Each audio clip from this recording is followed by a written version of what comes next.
All right, I forgot to say the date. Today is Sunday, March 19th. March 19th. 2006. And we were just going to recap here that started out on Treasure Island for 6 weeks, left out of San Pedro, went to a town called El Nu in New Caledonia for 6 weeks of radar fighter direction school training. Yeah. Who was that? All right, and then we were trying to Yeah. figure out how you ended up in Iwo During the Jima. Or during the war? Yeah. So tell me the story about Iwo Jima one more time. How you ended up there and what you saw. I was up there on picket duty. Picket duty. Yeah. Yeah, all these fighter direction teams. Well, we had about 6 teams. That each team went on a picket duty, and you'd have a couple, one or two picket chips here, and over here, over here. Hey, They put them all. be quiet. A couple of dogs and a couple of people running down the street over here. That's all right. Little kids running their dogs home. Yeah. So you were out on just And off we the were- shore of Iwo Jima. We come back for refueling. We just happened to be there the same day they put the flag up.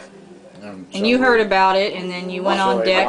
Watched it from deck through Binoculars. binoculars, and watched them call up the hill and put the flag up.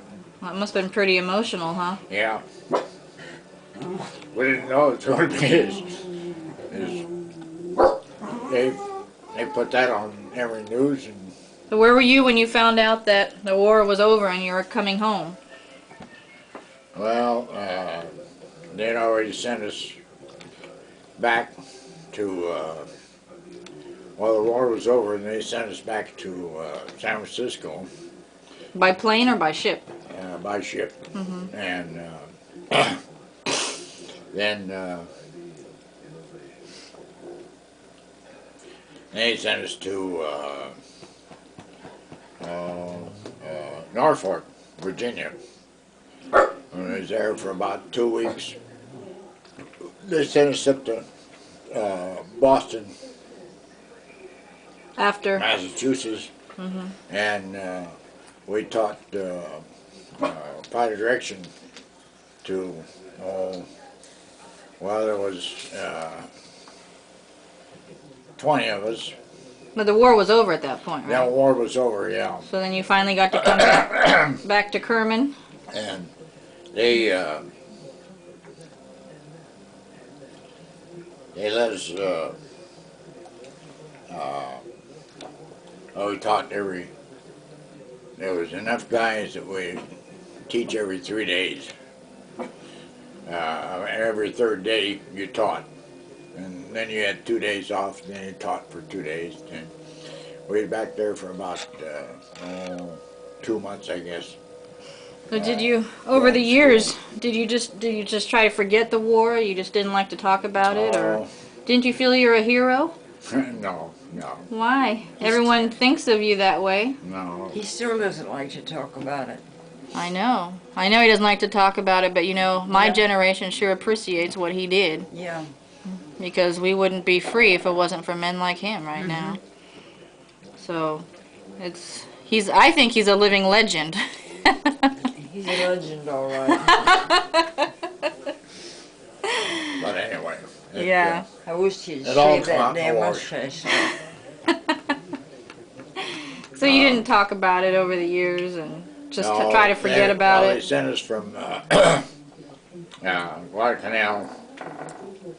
We were there about a year, and then they sent us to Hawaiian Islands. Oh, you went to Hawaii? And Oh, that must have been nice. we was there, was in Hawaii for about, let's see, about 3 months, and then they sent us over to Maui at a air base, Navy air base over there. And we worked out of there for about, damn near a year, I guess. Who are some of the famous commanders that you worked under? Your Gary was telling me some of them. Admiral Halsey. Halsey. You were in his fleet? He had the fighter directors were under his control, and so he used to come into Guadalcanal quite a bit. And Did you ever see him? oh yeah, we'd go out. You saw Bull Halsey? Yeah, we'd go down and. You ever see MacArthur? Huh? Did you ever see MacArthur? No, we never seen MacArthur. But Who was the other one Gary was mentioning? Oh. Began with an S. Schmitz or... I don't remember all of the guys who got citation for, and Yeah.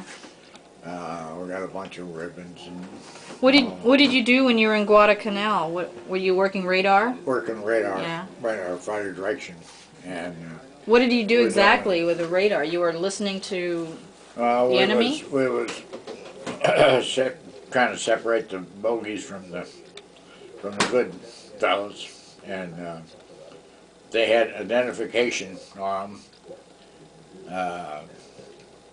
We had a deal on our radar that identified these planes, whether they were friendly or not, and they didn't have identification. You let everyone know. Why then you'd send planes out to intercept them or knock them down or whatever, and if they didn't, Some more garbage. so they would give Friday's garbage day money.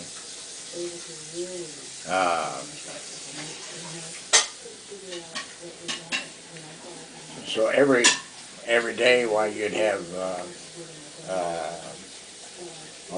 4 planes that you had control of for You were watching. a couple hours. Yeah. And then as soon as they started to run low on fuel, they'd send them back and they'd send out another 4. Yeah. And you were covered. I mean, you sent these planes out. You picked up. They had it was called it was a big circular table, and you were sitting in the middle of it, and You were? yeah, Yeah. Like a control center.